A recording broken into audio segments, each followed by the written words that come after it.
my God, we have a great question here. I think si Mom naghahanap ng AFAM. And she was asking if which country ka pwede magstay kahit hindi ka kasal. Ito yun. Normally, if wala ka pang AFAM, target mo yung taga-Australia.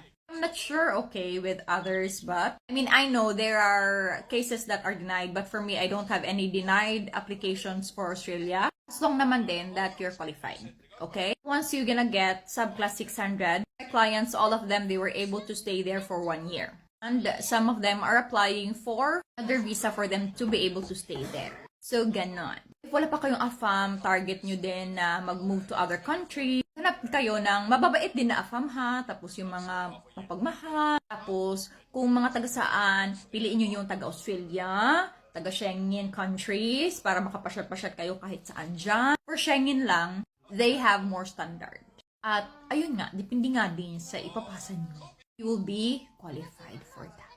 Yun. Basta din, kilalanin nyo muna yung mga AFAM na sasamahan nyo. So, ayun, maghanap ng taga-Australia. Aalagaan ka, mapagmahal.